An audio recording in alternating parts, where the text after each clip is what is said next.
So thank you so much for everybody who's joining us today. In terms of the presentation, we are going to give a little bit of an introduction about ourselves first before jumping into things, just so you know who's here. So my name's Mara, I'm Chief Exec at Enspec Power, and I'm here with both Drudy and Mohammed, who are not only senior power system engineers at Enspec, but they're Art Flash experts. Drudy, Mohammed, can you please introduce yourselves? Tell us a little bit about your experience. Yeah, so this is Dhruti. I'm a senior power system engineer at Enspec since last 1 year. I'm mainly involved in execution of various power system studies projects, starting from the network modeling, data collection part, then network modeling, carrying out various technical studies, and then generating the technical reports. In total, I have 6 years of experience in this power consultancy area, and I have experience of working with various industrial as well as the energy sector customers all across the globe. Yeah. Yeah, good afternoon, everyone. I am Mohammed Salim. I'm a senior power systems engineer. Have spent most of my career performing arc flash and protection coordination studies. So I really hope that today we'll have an informative webinar with us and a useful one. Yeah. No, thank you very much. And in terms of questions, because we do cover a lot of content today, and it is unlikely that we're going to have an opportunity to have a live Q&A section at the end of the presentation. So if you do have questions, please feel free to send them over to info@enspecpower.com. Again, the link to this will be in the chat, and we will get back to you, or you're welcome to send a question directly to me within the chat, and again, the technical team will have time to consider and be able to get back to you. From a presentation perspective as well, it's important to say we will be making some of these slides available, particularly some of the more content-heavy slides available at the end of the presentation, because again, don't feel like you need to screenshot anything or that you won't have the chance to reference any of the more technical details. We're happy to make some key points available.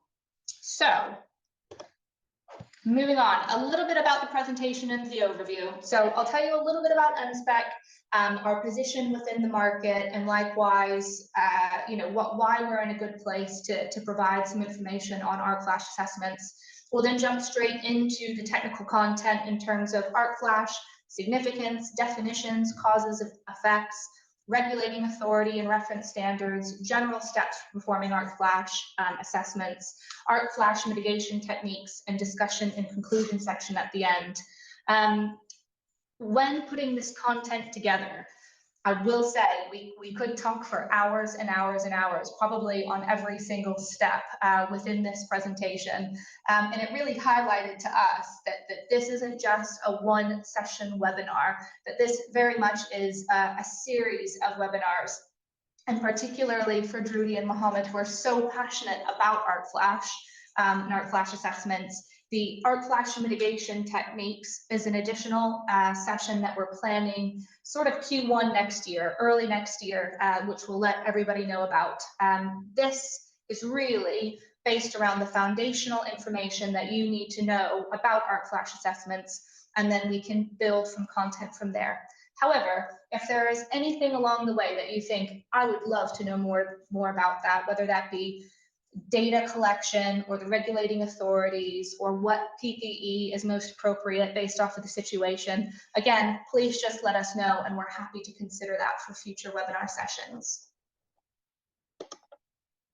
So about Enspec. Enspec Power is a 24-year-old electrical engineering firm, and we specialize in power quality and grid connection. About 20% of our core client base are actually large energy generators. So your major wind farms, solar farms, hydro plants, nuclear stations. In its most holistic form, at some point, they need to connect to the grid. To do that, they need to get a grid connection agreement, of which there are many points of criteria they need to meet. Power quality is one of them. So we are very niche experts in electrical engineering. However, we do have a global expertise within this area. The other sort of 20% of our core client base are large energy users, your advanced manufacturers, hospitals, data centers, anybody who draws a large amount of power. And just as power isn't always generated in a usable form, the more it's drawn, it can have an altering effect, which can lead to things like premature equipment damage, failure, motors that randomly go boom, things that randomly trip. So in terms of the services that we offer, this really applies to both industries. So we have our Power System Studies department, our consultancy department, which both Rudy and Mohammed are senior experts within, where we can run a variety of simulations, analysis, studies in order to determine whether or not a generation plant meets grid code compliance. And if it doesn't, we have a second manufacturing site, and we can design, manufacture, and commission mitigating solutions so that they can meet those requirements and connect to the grid. Likewise, for our large energy users, if you're within a situation or you're an electrical engineer, a site manager for a site, and things start to happen and you don't exactly know why, we can do something called a power quality survey, where we actually connect a device to take power quality readings, which then go over to our senior experts in order to know what type of power system studies to run, to know what type of equipment to manufacture, so that you can solve the issue and be fully operational again. Of course, from a site services perspective, we can always attend site and sort of view things, give an expert electrical engineering opinion from a data collection perspective, those power quality surveys, but we also do maintain and commission all of our own equipment, which we do for years and years and years for many of our clients. We are fortunate to work with a large range of clients, very notable clients, many of which we still work with today. And as I mentioned, we do have a global expertise. In over our 24 years experience, we have equipment on every continent in the globe. So without further ado, and if you do have more questions on Enspec at the end of this, you are welcome to go to our website, or again, pop general questions about Enspec to info@ or to myself. But as I mentioned, there's a lot of content to get through from an Arc Flash perspective. So, Mohammed, please, can you tell me a little bit about what Arc Flash is? Yeah, so in this first slide, we'll try to explain the concept of Arc Flash. We'll try to have Arc Flash phenomena defined in a simple manner.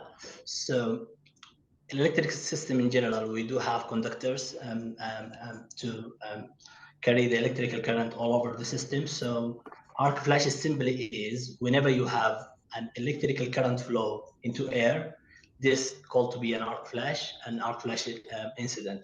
So how exactly electrical current could flow into air? Obviously, this has to be initialized by an external element or an insulation breakdown. Typically, all the electrical equipments would be properly insulated. Unless there is an insulation failure, then electrical current could start to flow in between two conductors through air. Typically, air should not be a conductive material, but after 5,000 degrees Celsius, the air could transform from a non-conductive material into a conductive material. And due to the initiation of the first spark or the contact in between these two conductors, we could have a very high amount of temperature release. It could reach up to 20,000 degrees Celsius, which is 4 times hotter than the sun. And this will convert the air from a non-conductive material into a conductive material. And in that case, the air is said to be ionized. So whenever we have an initiation for the contact in between any two electrical conductors, this will form the first spark and the first pass into air for electrical current, and this will release a very high temperature. This high temperature will change the air physical properties and will make it conductive material, and then electrical current will start flowing in the air.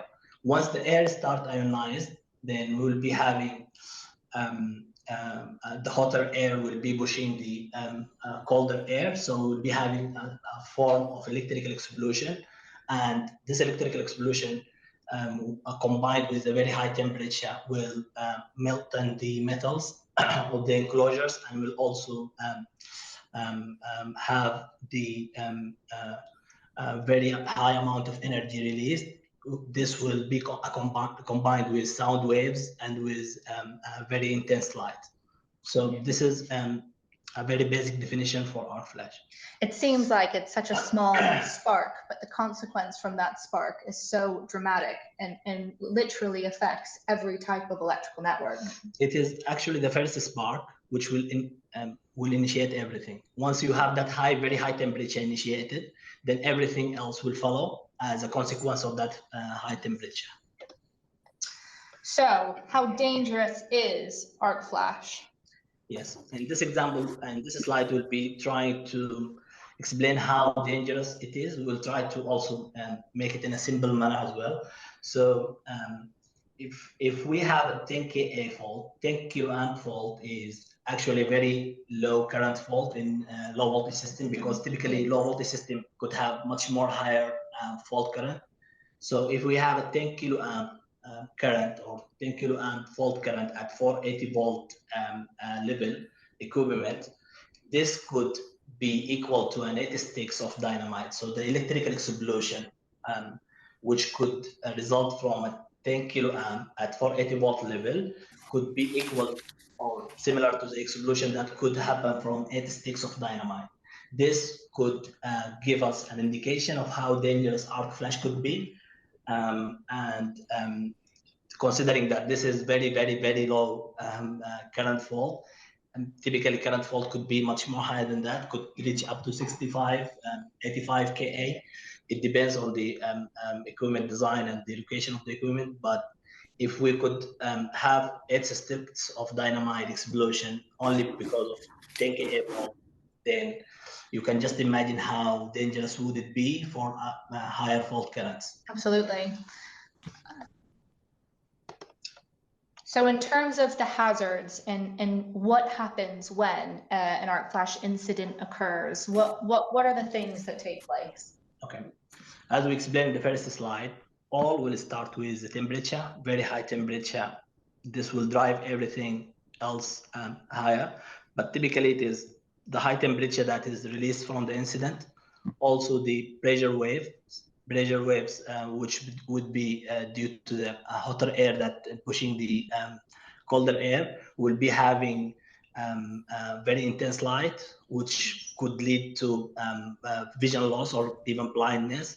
We also have sounds, very high sound waves. We could have also molten metals that is flying around because of the very high temperature that melting the conductors or the enclosures materials. So all of this could be classified as hazards resulting from arc flash. We could also have vaporized metal. This could be flying in a form of gas, toxic gas around the explosion, and then this would ultimately lead into harming the workers, as we can see in the other part of this slide. This could result into wounds, scars, vision loss, hearing loss, burns, broken bones, and could unfortunately even lead to death for electrical workers. So in terms of the hazards that the electrical workers or any worker around the electrical equipment could be expecting, it would vary in between simple second, first degree burns and up to death. So it depends on the incident energy, it depends on the location, as we'll be seeing in the next few slides. And it's amazing because I know, we're going to go through a lot of this stuff in detail, but it's that initial spark that takes place. It can even be caused by dust in the air. It's one of those things that arc flash is literally an explosion that can take place, and so the mitigation of it is not to be taken lightly. Yeah. So in terms of the causes of arc flash, because again, I know we talked about insulation breakdown being one of them. Drudy, at the beginning, you were saying you were looking at transients for an existing client and that being a big factor. What types of equipment failures can lead to an arc flash incident? Yeah, as you said, dust could be one of them, but generally we could say it is two main reasons. One, equipment failure. The second one is human errors. Equipment failure, it could be anything that leads to insulation failure. So because typically we have our electrical equipment designed for certain ratings, and that certain ratings is determining a certain level of insulation. So whenever you have an insulation failure in your equipment, this could lead into initiating the arc flash first spark because of any contact or a loose contact, as we can see in this slide. It could be poor maintenance. Dust could be one of them, because if you do have an old equipment which are not properly maintained, then it could dust could lead into initiating the arc flash. Also improper rated equipment. Whenever you have a fault, that equipment, that electrical equipment should be designed to withstand a certain amount of energy without having an insulation breakdown. Also utility transients and lightning. This could happen in a form of lightning sets, or could be due to a switching transient that is your equipments are not rated to take or not rated to withstand. So any type of equipment failure could ultimately lead into an arc flash event. But equipment, when we say equipment failure, simply we mean to say insulation failure. Okay. The second part of causes of arc flash is the human errors. Human errors, and this could be even more of a cause than the equipment failure. This could happen due to workers forgetting equipments inside electrical enclosures. And this is very common to happen, that someone is working in an electrical enclosure and he forget a screwdriver or some sort of tool inside the electrical equipment enclosure, and this could lead to initiating the first spark of arc flash. Rats or any animals that could find a way into an enclosure, electrical enclosure. Rats is one of the very common reasons, especially in UK, for arc flash initiation. Also, failure to notice the tagouts signs for the failed equipment outside. This one would mean that sometimes you would have an equipment failing outside, and electrical technician or the supervisor of that substation or that site will put this equipment off due to a fault or a failure, and other workers will not notice that this equipment is failing, and they might attempt to put it back in service without resolving that initial fault, without investigating the fault that has happened. This would also could lead into an arc flash event. You know of a client currently, an incident currently that's actually happened. Can you tell us a little bit about that particular incident? Yeah, it's actually has been shared by someone on LinkedIn and the past few days. It was a case that the client have a low voltage distribution board, and they are taking their main supply from the DNO. The DNO has a step down transformer, and that customer, they wanted to do some maintenance activities on their switchboard within their facility. So they had to put that switchboard off to do their work. Okay, they wanted to do it safely, and this we will discuss this in the next few slides. But they wanted to do it safely without having live equipments. So they wanted to put that equipment off. What they did, they disconnected the main breaker of that LV equipment, and they contacted the DNO to have their transformer out of service, and accordingly they will perform their job. they did all of that, and they have successfully done their maintenance. Now they wanted to do to put the equipment back in service. They contacted the DNO to get the transformer back in service. The DNO have energized the transformer. Then they started energizing their local loads one by one.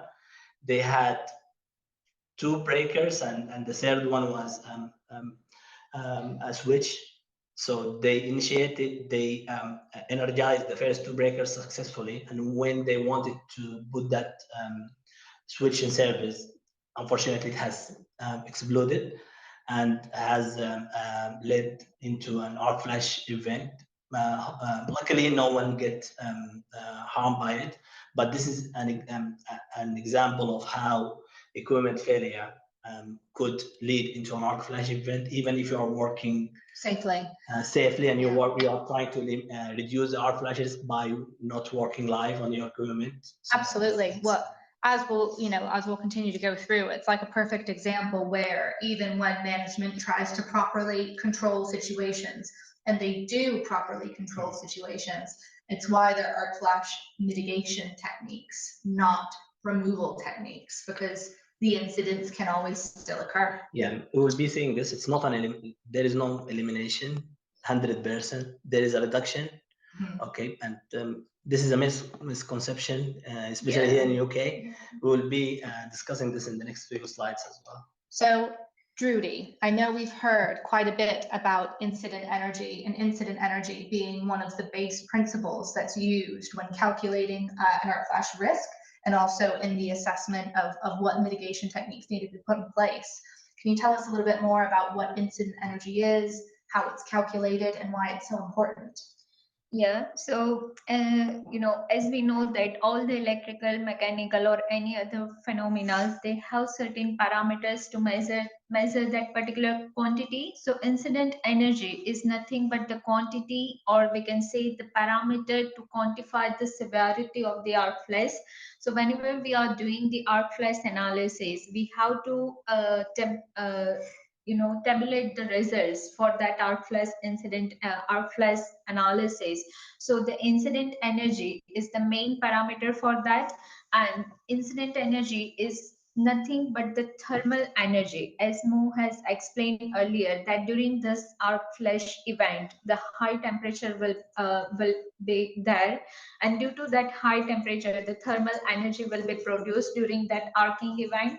So that thermal energy produced during the arc flash incident is the incident energy, and that is generally measured in calorie per centimeter square. Now, how it is being calculated, we can see here in this formula that the incident energy is basically depends on these parameters like the system voltage, arcing current, and the fault clearing time, and as well as the working distance. So, in later slide, we will see how each individual parameters affect the incident energy calculation. But here we can see that the arcing current and fault clearing time, these are like the main parameters, because the system voltage is always fixed. We cannot change that one. Even the working distance from the live or energized compartment is also fixed one. The arcing current is the current which will be flowing through that arc. That's the arcing current. And another one is the fault clearing time. So the fault clearing time is the time which protection device will take to clear that arcing fault, So how these parameters will affect the incident energy calculation, and how each and individual parameter can make the impact on the incident energy calculation, we will see in the later slides. But just as we can see in the slide, according to the science, if we hold our fingertip just or lit candle for 1 second, just for 1 second, we can experience the thermal energy of 1.2 calorie per centimeter square. So it is like, sometimes even in our daily routine also, we can face some, burns or something like that during any cooking or anything. So, we know that can last up to 4 to 5 days, because it is like a second degree burn. So if we hold just for 1 second, we can have that second degree burn. So we can imagine when the arc flash incident occurs, and if the temperature can rise up to the 20,000 degrees centigrade, which is like the 4 times of the sun's temperature, we can just imagine how dangerous and how severe it can be. Absolutely. And I know as a mother of a 3-year-old, for anybody in the audience who does have children, the levels of severity of burns is something that you learn very early on, unfortunately. And a 1st-degree burn is just very much like pinkness to the skin. It goes away within 24 hours. Everything's okay. By 2nd-degree burns, your skin turned white and you can actually blister, and it can take a good couple of weeks to heal. And that 1.2 calorie per centimeter square is not an arbitrary figure, but it's actually the base level that's used in arc flash assessments, isn't it? To ensure that there isn't a possibility, or it's mitigated as much as possible for even just a 2nd-degree burn for the workers, which we know still takes weeks to heal. But if you ever experience an arc flash event and you end up having only 2nd-degree burn, you could be think of yourself as a lucky. Because 2nd-degree burn, in terms of experiencing an arc flash event, it's considered it's not considered as life changing. It's healable. That is healing after a couple of weeks, 3 weeks. Equivalent to being stood next to a bomb and coming away with 2nd-degree burns. It is. It's not a life changing. So 2nd-degree burns, which equal to 1.2 calorie per centimeter square, it's something that is considered within the mitigated energies for arc flash. Absolutely. And this actually brings us to the arc flash boundaries, and that 1.2 calories per centimeter square is a very important number when calculating the arc flash boundaries. Judy, if you can tell us a little bit more about what's on the screen. So just like the incident energy, these boundaries are also the other parameters which we will evaluate during the arc flash analysis. So here we can see that this is the yellow part is something like exposed or energized part. The first boundary from that energized part, that's the restricted space, or we can say that the restricted approach boundary, because when the people from the industries must be aware that there will be an enclosure, and when you will open that, the close distance from that live part is nothing but the restricted approach boundary, and the restricted approach boundary should not be crossed by any unqualified persons. The next one is the limited approach boundary. The limited approach boundary is, even if the arcing event is happening inside the panel, you will face the shock in this particular region. So the limited approach boundary is, we can say, it is not safe. So even as per the standards, it can be crossed by the unqualified person, but it should always be under the monitoring of the qualified persons. And the next one is the arc flash boundary. The arc flash boundary is the distance from the live compartment where we can face the incident energy of 1.2 calorie per centimeter square. So we can say that it is not safe, but still we can say, as Mohammed said, it is not life changing if we are at that particular place. But when it comes to the arc flash boundaries, many people have the misconcept that in this arc flash boundary, people can enter without wearing pepes, but the standard says when you cross the arc flash boundaries, you have to wear all the required pepes, because you can still have that incident energy, or you can still have those impacts particular to that boundary. Of course, it will be less, but it will be there. So these are the different boundaries for the arc flash analysis. No, that's perfect. Thank you very much. And I think that brings us very well into our next section, which is about sort of regulating authorities and reference standards, because it does seem that there are certain parts of the world who do place an emphasis, the appropriate emphasis on arc flash better than others. And so a lot of the time, I know, Rudy, Mohammed, you actually focus on international standards, regulations, laws, and governing bodies when completing an arc flash assessment because they are the most comprehensive. Yeah. As you said, the international laws and regulations, they are the most comprehensive, and they are the well-established standards. They have IEEE 1584, for example, started 2002. It is almost 21 years now, so it's very comprehensive and has been gone through as so many stages of verifications in terms of empirical tests and measurements, and so it has been verified and tested over and over again, and it is very well established standard. So in general, we would say in terms of the international regulations, OSHA would form the main regulation, or mandating the main regulation to perform an arc flash risk assessment and to notify electrical workers and to notify the workers with the risk of arc flash. Notify the workers means you would have as a plant operator or as in any industry owner, you would have to make sure that your workers are notified through posting arc flash labels and on electrical equipment. Also, you as industry or as a plant operator or as a plant owner, you provided the required training for your workers to make sure that they are well notified about the arc flash risk, and they would make the right decisions whenever they are experiencing any such hazardous situation. So OSHA is, as we said, we can summarize it as the main body that mandating the requirement to perform the arc flash risk assessment and to provide the training and notification for workers. Also, we have the IEEE 1584.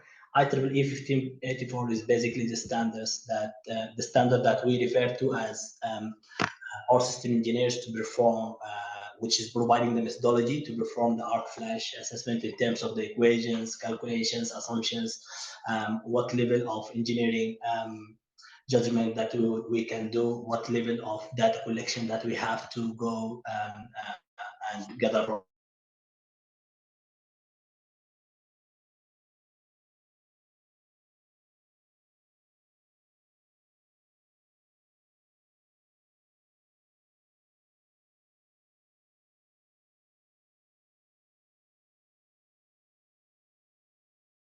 So IEEE providing the guidelines to perform the arc flash to calculate the incident energy. IEEE 1584 is the Enspec. We usually take that A70E, which is application, and also would give us the categories, different categories for BBE selection and which type of BBE that we need to wear for each incident energy level. So in general, this is a very summarized overview about the international standards. I know we say international standards as well, but most of these are actually very U.S. American specific standards that really kind of set the guideline for the rest of the world. Yeah, they are, as you said, they are U.S. based standards. These standards are designed for ANSI, by the way, ANSI manufactured equipment, but we tend to use them also for other type of equipment, especially here in the UK, as we will be seeing in the next few slide. In if you can, in the UK here we have the HSE regulation, which Health and Safety Executive.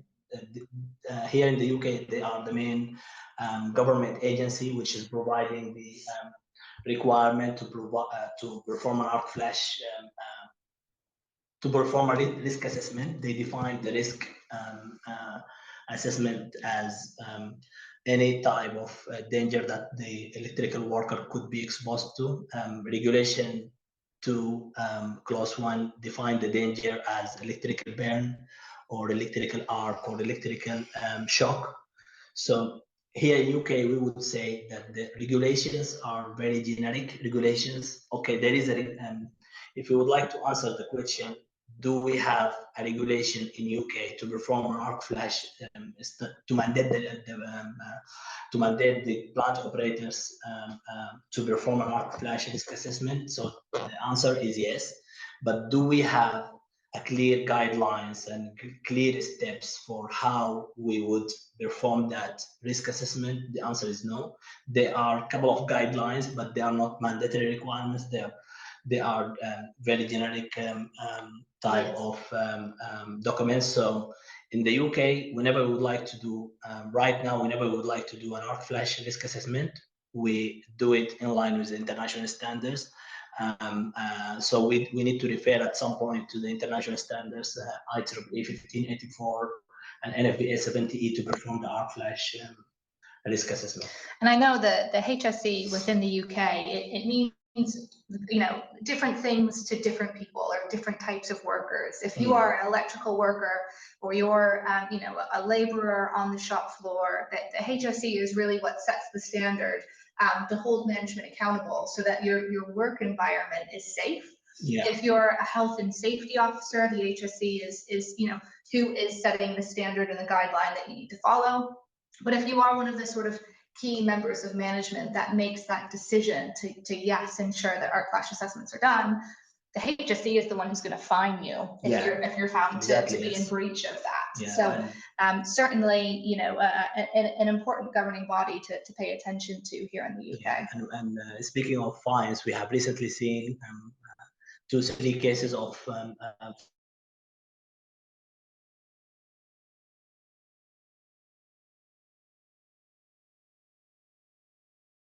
due to arc flash incidents, and so HSE is in place in terms of risk assessment and risk mitigation as well. Absolutely. Yeah. Brilliant. So coming into probably the bulk of our section, you know, in terms of the general steps for performing arc flash assessments.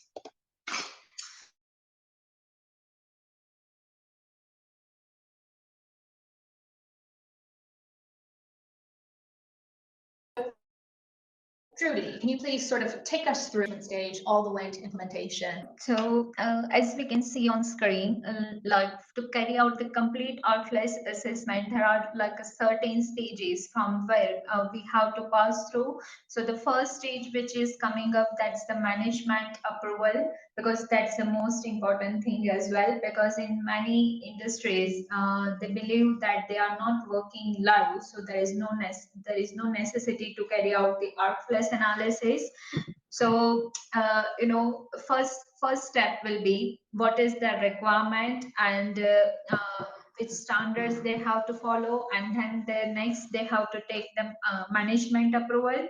The second thing which will come up is the planning stage. The planning stage is, we can say that the scheduling meeting with all the stakeholders who will be going to do that, and up to which level they are going to do the arc flash analysis. The third one will be the data collection part, which is the most crucial and the most challenging part of this complete arc flash risk assessment, we can say, because the data collection is something like, you know, the more accurate data will be, the more accurate results will be. And for many old industries, it is becoming difficult gather all the required details, because maybe because the database is not in that much good shape, or we can say because the equipments are old. Now the information is not available with them, the required information is not available with them. So which are the important parameters equipment wise to carry out the arc flash analysis, we will see in the next slide. After collecting the data, we will develop the model, and we will carry out the short circuit analysis. After doing the short circuit analysis, we have to evaluate the arcing current. As we said, like the 3-phase fault current is the different term and the arcing fault current is the different term.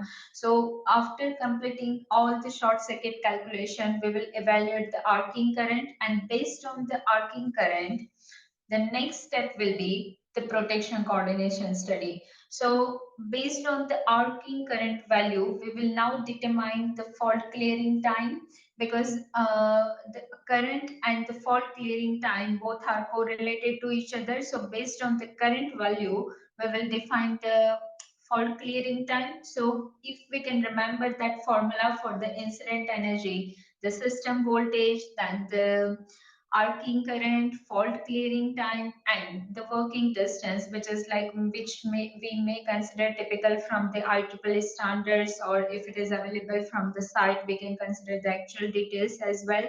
Now we have all the required details to calculate the incident energy. So number 7 step is the incident energy calculation. After calculating the incident energy, the next thing will be the arc flash boundaries calculation, because once you have defined the dangerousness of that particular compartment or the switch gear, now we have to define like which is the safe working distance for that particular energized equipment. After calculating those boundaries, the next thing will come up is the reporting and the labeling. So for reporting, we will generate the detailed technical report explaining each and every parameter and how they are affecting the outflow calculations, and what are the inputs considered for the analysis, and what are the outcomes. So the outcomes are should not be just limited into one report, or we can say just into our PC. It should be implemented, well implemented at the site as well. So we all know that from the arc flash analysis, we will generate the labels. So those labels should be stick on the site, or they should be posted on the switch gears. So the people will be aware about it, and the arc flash boundaries shall be with the different colors. Arc flash boundaries shall be maintained on the shop floor. The next thing is the training, which is again the most important parameter, and we will emphasize more on this one in later section, because if we will not make people aware about it, whatever we are doing, we cannot follow it perfectly. So the training is mandatory, and after completing training, if our flash incident energy results are not within the required limits, we should follow certain mitigation activities, which we are going to see in the day. Yeah. No, absolutely. It's amazing because it's like up until step 8, everything is effectively on a document. The amount of work and effort to ensure that the arc flash assessment is carried out accurately and completely. At that point, there's still this big piece of work to do to ensure that it's implemented appropriately, that people understand what the labels refer to, that all new team members and existing team members are consistently trained. So certainly, it's not a small task. And it kind of brings us to the next point, which personally I find one of the most interesting points, because I've actually seen this excuse firsthand. But even though it is sometimes a life or death incident that occurs, it can have lasting damage. Nobody knows when it's going to happen. It's a totally sporadic incident. You still have management and say, nah, it's all right. We don't need to do it right now. What are the reasons behind this, Mo? So probably finance would be the reason, but this is something that we usually see senior power system engineers or power system engineers struggling with convincing their management. Okay, senior power system engineer by nature, they will understand the need for our flash studies, but usually whenever they would like to convince their management, they find some sort of resistance. So usually management used to like give the an excuse of that we are not working live, why we would need the arc flash study. And the reason of them saying that, they would think that, okay, if I'm not working live, meaning that eliminating the arc flash risk, and I do not have an arc flash risk within my facility if I'm not working live. And they are 50% correct that, okay, if you are not working live, you are reducing the risk of an arc flash, but you are not eliminating the risk of arc flash, because even you are not working live, there are some sort of activities that cannot be done without having the equipment live. If you are putting your, let's say, outgoing breakers from an LV distribution force back in service, you would have to make sure that the main distribution board is in service. So some sort of switching activities cannot be done for dead equipments, and also sometimes rack in, rack out for breakers. And this type of activities, they are might be the main reason of arc flash. It might be the one the incidents that will have you experience the arc flash event. So it's not totally possible to eliminate the risk of arc flash.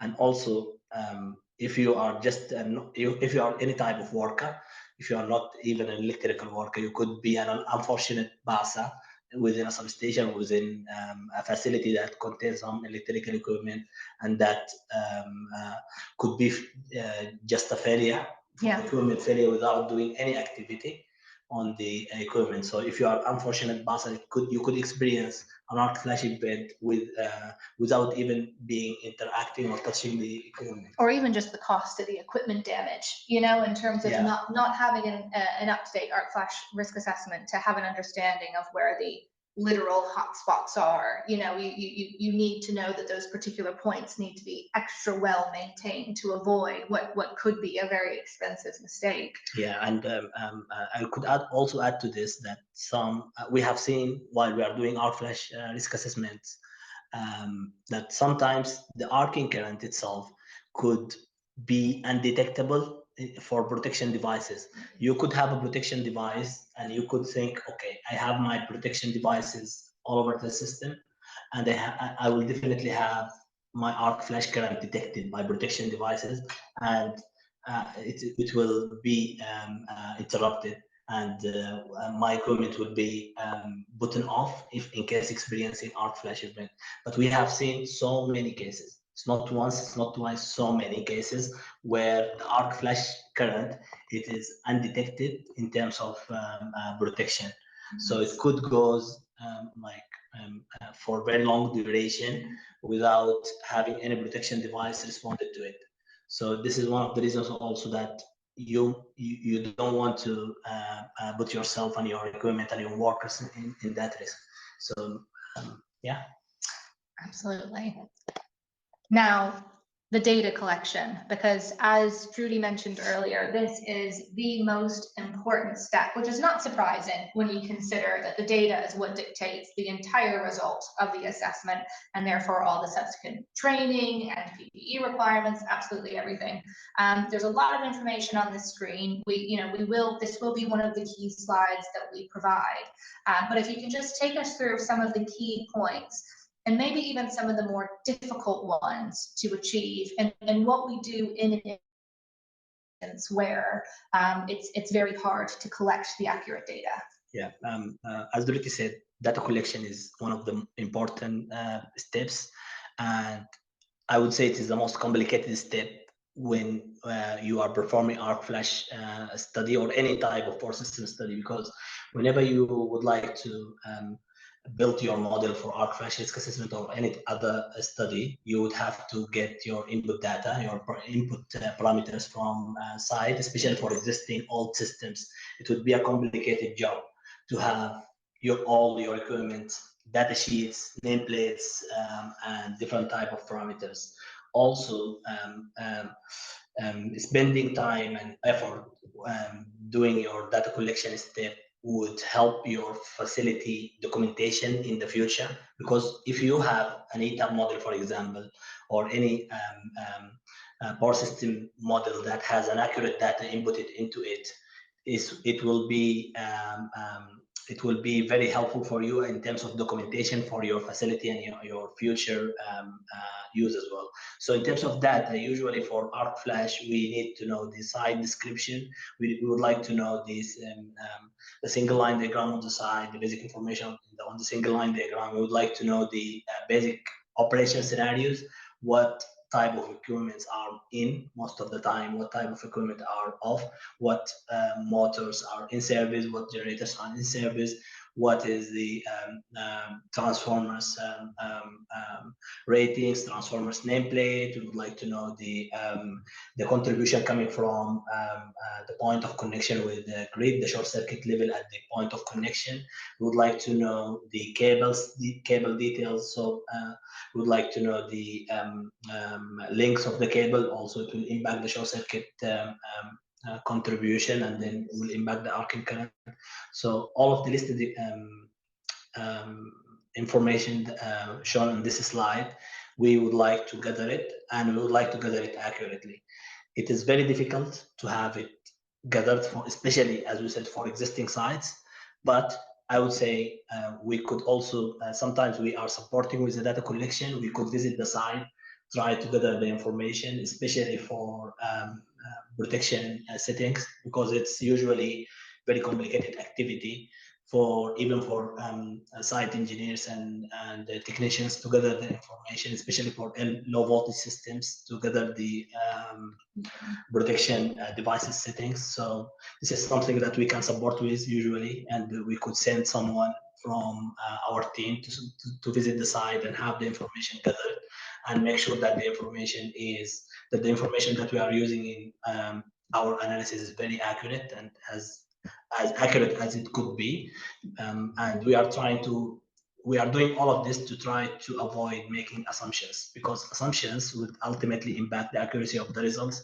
And you don't want to, as an engineer or as an owner of a facility, you don't want someone to be put at risk at site just because you have not done enough effort to gather the information required to do the arc flash risk assessment. So I would say assumptions could be made, but it would be the absolutely last line of the defense to do assumption. I feel like this is something that all of our electrical engineers for any type of power system study, they struggle with, because sometimes clients do come back an assumption, and it's like some of the assumptions, you know, in your gut as an electrical engineer, you don't want to make. You can do it, but you know that it will have an effect on the result. And as you said, it's not only the person at risk who might be at risk at the end of it, but likewise you as an electrical engineer, you know, have an opportunity to advise, to say, look, it's very important for this data to be collected firsthand to ensure that it's accurate. Yeah, absolutely. So, arc flash mitigation techniques. Now, as I've mentioned earlier, this is certainly Drudy and Mohammed's favorite section, and we have a bit of time to try and go through things as much as we can, but this is probably a topic that we could talk about for hours and hours and hours.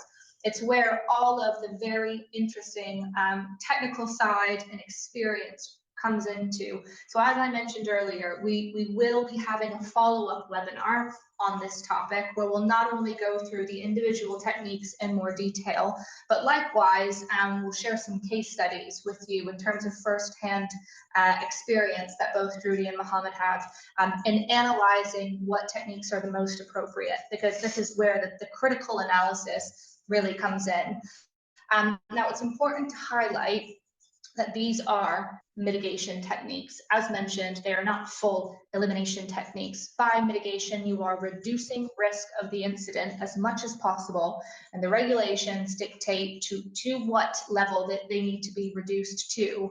But being an electrical worker, the nature of being an electrical worker, it is important to understand the risk. Now, looking at the overall sort of hierarchy in terms of what is most effective to least effective, as both Mo and Drudy have highlighted, that elimination, that controlled setting where you were able to make things, the electrical network, dead prior to working on it, is a way to make that time as safe as possible. The unfortunate truth, though, is that it's not always possible, because if you have an electrical network, you're going to need electricity through it at some point. Otherwise, your site's not going to be able to operate. Therefore, controlled settings is the best way to avoid the risk, but it's just not possible all the time. The next sort of step is substitution. So very much that maintenance, ensuring that old parts are exchanged for new parts, new equipment. The new equipment is less likely to have a fault. It's less likely to have its insulation breakdown. So ensuring that your equipment is as maintained as possible is probably your next port of call. Following that is your engineering controls, which again is the very technical bit that Drudy and Mohammed are going to go through in terms of what types of engineering controls are available. That then leads you into more of the administrative health and safety element, ensuring that the workers know through warning labels. And I know we've talked about how there is a basic requirement for where the warning labels need to be, but we've likewise seen companies who really place an emphasis on it, and it is everywhere. They are on the floor. They are on all sides of the panels. There are big signs to say what is what and where the warnings are. That leads us into the administrative controls. So very much the training element of the protocols, the policies, which is important to train not just once or twice, but until it forms habit. Because the truth is that really you want to ensure that the right procedures are put in place when things go wrong, which is when it's most important. And finally, that leads us into PPE, which is really your last line of defense. It's if you look at a very relevant analogy of being stood next to a grenade, if you're in a war, it's your armor, but it is true that there's only so much that it can do. 8 sticks of dynamite versus what you can wear is still going to have an effect. So it's important to put all of the other steps in place to try and reduce that incident energy risk as much as possible, which then would lead you to the PPE that was necessary to protect you from the rest. So, Drudy, again, going back to that incident energy calculation, which is a very important calculation, when looking at the mitigation techniques, how do you use this calculation? Yeah, so as we have discussed earlier that we will try to understand this equation in detail, how each and every parameter is affecting the incident energy calculation. So here we can see that the system voltage, then the arcing current and the fault clearing time all are directly proportional to the incident energy. So as your system voltage increases, or either the fault current is increased or your fault clearing time is increased, that means your incident energy will be high, and it is inversely proportional to the working distance. So as your working distance from the low or energized compartment is increased, your incident energy will be reduced. So we can we can compare with the arc flash boundary result. As the distance was increasing, the thermal energy which will be produced at that distance was decreasing, and that's the reason the arc flash boundary is at the last stage, like where you will just have the thermal energy of 1.2 calorie per centimeter square. So when it comes to this equation, and when we are discussing about all the engineering controls, we will just try to understand how those all engineering controls are much focused on reducing the time, because here the system voltage is fixed, the working distance is almost fixed. We can say that is a typical parameter. So the two parameters which are controllable, that's the arcing current and which we can say in general language, we can say that the fault current and the fault clearing time. So the fault, to reduce the fault current, as an electrical engineer, we all know that to reduce the fault current, we have to add the impedance in the path. So ultimately we are adding the impedance in between the two circuits, which can eventually lead to the another issues during your normal operation. So I can say that the reducing the fault current is not the easily possible option in all the cases, because we have to check the system performance under the normal conditions as well. And the next one is the fault clearing time, which we can say that the most easily controllable parameter, because the fault clearing time depends on your arcing fault current, the value of the arcing fault current. So as we can see in the next slides, how the time will affect on this arc flash energy calculation and all the other engineering control methods. We can say that almost all the engineering control methods are focused on reducing the fault clearing time, because it's the greatest enemy, we can say, for the arc flash energy.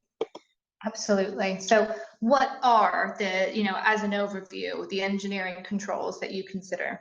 Yeah, so the first one is the easiest way, and we can say that, that is something which we can easily do with optimization in the existing network itself without making any changes in your facility. That's the protection coordination, which we will be discussing in detail. And the other engineering controls are like the bus bar differential protection relay, then the energy reduction maintenance switch, the zone selective interlocking, and the arc flash detection relay.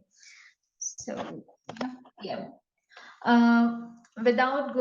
Before going further for each and individual engineering control in detail, we can here just see the general comparison for all the engineering control methods, because when we say, whenever we are doing the arc flash analysis, and if someone says like which is the best method to reduce the arc flash analysis, that there is no such a best method, because those all the methods are the situational based, because you have to check your circumstances, your site situation, and based on that the engineer with their analytical skills decide which will be the best method to reduce the arc flash energy. So these are general the comparable parameters, whether it is implementable easily in existing switchgear. The second one is it is applicable in HV or just HV or LV, or it can be applicable in both HV and LV network. The next one is whether it is affecting the protection coordination, and the last one is like the capital cost, but which we can say most important. So the first method is optimizing the protection settings, which is like easily available for all the comparable parameters. The next one is the bus bar differential, which is easily implementable in existing network, but it is much more complex, because there are we have to add the different individual cities in the network and the relays as well. So it is complex but possible. It is mostly used in HV network because of the high capital cost, we can say.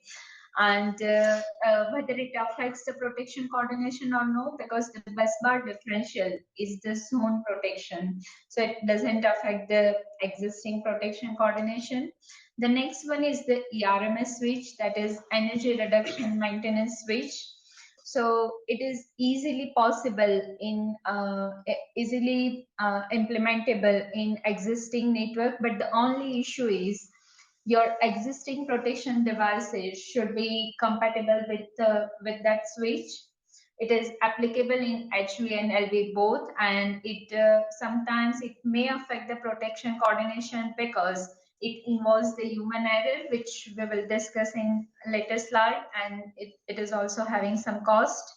Then the zone selective interlock, we can see that it is complex but possible and mostly using LV network, and it is also having some amount of capital cost because it's like a communication based scheme. Then the arc flash detection relays, which can be used in HV and LV, but it will also again come up with a high capital cost.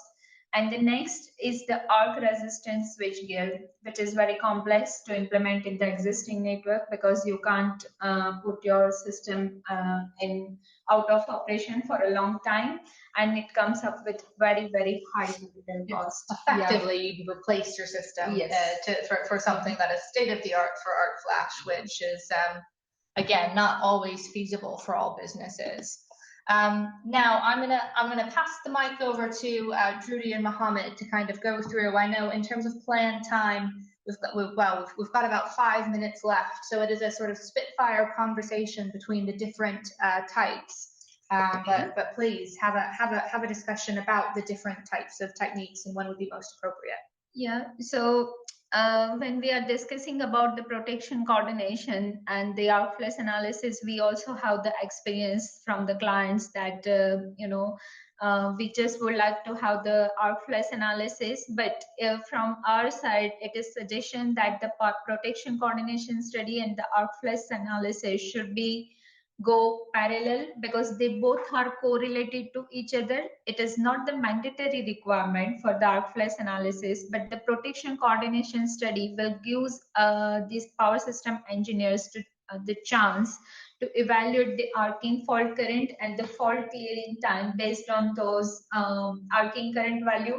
We even get the opportunity to optimize the protection settings as much as we can, and we can avoid any other engineering control which can result into the high cost. So it is like the most easiest option. Yeah. The next is and we have also the bus differential protection relaying.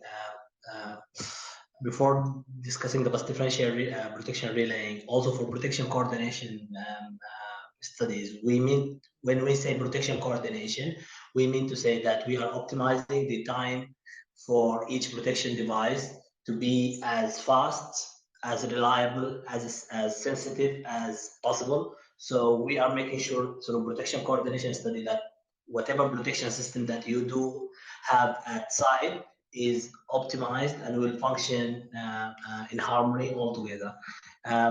Bus differential protection relaying, it's kind of protection that is dedicated for certain zones, and it is the advantage of this protection scheme over the protection, just the regular overcurrent protection, is that this one is much more faster because there is no requirement for coordination with other part of protection devices. You could have this protection set for very, very fast clearing time, but the disadvantage of it, as Doriti said, that it's very expensive and it is complicated to implement for existing systems. Also, in the next slide, we can see the energy reduction maintenance switch. It's a kind of device that is usually combined with overcurrent protection devices that can trigger a second set of setting groups. Usually you have your normal setting overcurrent protection group within your protection device that is used under normal operation conditions. This type of switch would make it possible to switch your protection device into another set of group that is meant to be used while you are doing maintenance activities, and it is faster settings with no intentional time delay, because usually for overcurrent protection you set it for intentional time delay. Also, we can see there is a zone selective interlock in the next slide.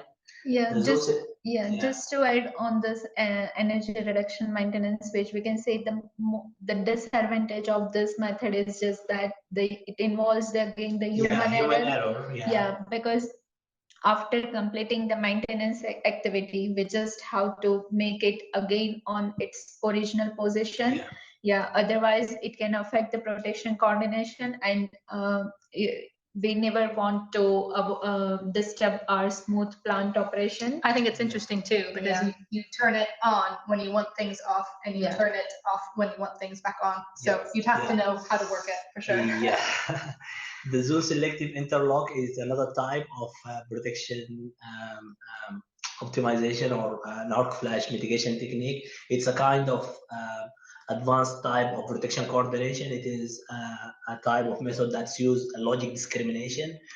All the protection devices will be set with no intentional time delay, so all the protection devices will act as fast as possible for arc flash or any type of fault, but they will communicate together logically, and then one protection device will be responsible for each zone. You set and program your protection devices to be responsible for each zone. Honestly speaking, all of these protection mitigation techniques are we are covering it in a very simple manner now. There is much to say for each protection mitigation technique, but we will try to cover them in the next webinars. Yeah. Also, we have the arc flash detection relays. It's also a very effective way of arc flash mitigation. It is using a combination of light sensors and current sensors to have a fast and reliable clearing time, mechanism for the arcing current. Okay. Yeah, in the next slide, we will see the arc flash label. It is the ultimate output of the arc flash risk assessment. Which describes all the resultant parameters here. Yes. This where we put all the result parameters, the arc flash boundaries, incident energy levels, bus names, the boundaries, what sort of PPEs that the electrical worker or the worker need to wear. And also sometimes you could also specify the mitigation that's required for the bus. Also, arc flash labels is a very big topic that might need a webinar to cover. But simply this type of label will be based on any equipment after completing the arc flash study. Yes. Okay. Last thing is the training. I would like to. Yes, so for the training part, we can say that we have already discussed that how critical this training part is, because once you have tabulated all the results or you have already identified your hotspots and everything, but now you have to train your people because they are the person who are closely working with the live equipments. So the training is the most critical part, because whenever when we are posting that arc flash label, people should be aware about it, like what parameter indicates and how much risk is there on that particular compartment and which PPEs they should wear. So they should understand those terms and they should understand the severity of not following those guidelines. Then again, we also have to explain them which are the safe working conditions, because that is also most important. And this training should be periodically. Whenever any new employee is coming, they should be trained for that particular the arc flash, or we can say the electrical safety part. I feel like this is a really important point because, having a look at markets and trends and obviously sort of new customers, existing customers, I don't know an industry that contains an electrical network that isn't scaling. And one of the big challenges for business, particularly when it comes to electrical networks, whether that be renewable development or advanced manufacturing, data centers, recruitment is tough, and getting in key people who have experience is tough, and you're kind of forced down a route to hire people and get them on the ground, up and running as quickly as possible. And so putting that emphasis on training of your team prior to being actually out doing the work is critical. And it's not an easy thing for businesses, is the honest truth of it. So it's ensuring that you have those protocols in place. They're trained regularly, and they're trained to the point of habit, is what really makes the arc flash assessment work. Yes. Habit is the key word here. Habit is the key word. You would like to make sure that your workers will make the right decision when it matters. Now we are 2 minutes over, so we'll wrap up quickly, but please do continue. So this is general display how we can remove the workers from the harm's way. So the second and third picture shows the biggest difference, that the motor is not energized and motor cannot be energized, because the second picture is something which is most important. We can say that that's the gray area, because the motor is off. Maybe the person on the shop floor can be working on that particular motor, and if someone in the panel room comes up and if he or she is not aware that the person is working there, because it is not lockout or it is not peg out, so that is a missing we can say warnings on that particular feeder, they can switch on, and the person who is working at the shop floor may have the severe effects of that because of that event. And the third picture, which shows like it is not it it cannot be energized because it is lockout and tag out, that something is happening on that feeder. So this kind of safe working conditions should be followed in the industries to remove the workers from the harm's way. The next one is this another one, we can have the remote racking rack out so that the people can be more safe because of the distance from where they have been exposed to the loud equipment. Yeah, and the PPEs, as we have discussed earlier, this is the last line of defense, but whenever you are crossing the workplace boundaries, PPE is mandatory. So NFPA has divided the PPE categories based on the incident energy levels, and as per your results on the on that particular switch gear, these PPEs are mandatory, we can say. Even though we in UK we don't have certain limits like your incident energy should be well within this limits, but it is always suggested to have your incident energy within 1 or 2 category, so that the PPE we can wear the PPE and we can easily handle the maintenance activities, as well as we can reduce the risk as low as much as possible. Absolutely. No, thank you for that. And I think we talked PPE is another topic that we could probably we could just talk about for sure. No, thank you very much. I know we've had quite a bit of discussion all the way through, and we are 5 minutes over. So I'll just say thank you to everybody who joined us and stayed with us throughout this webinar. If you are interested in hearing more about Enspec from a thought leadership perspective, case studies, please do follow us on LinkedIn. That's where we'll be announcing future webinars as well. And if you have any questions or you think of questions after this webinar, please do just send us an email at info@enspecpower.com. Thank you so much, Judy and Mohammed, for your expertise and insight. You did absolutely fantastic. Thank you. And I also want to say a final thank you to Ilona from Elevate, who is our events partner and helps us not only with our digital events, but a lot of our live events. Very big on the sustainability front as well. So definitely give them a follow and get in touch. Thank you very much, everyone. Thank you. Thank you. Thank you, everyone.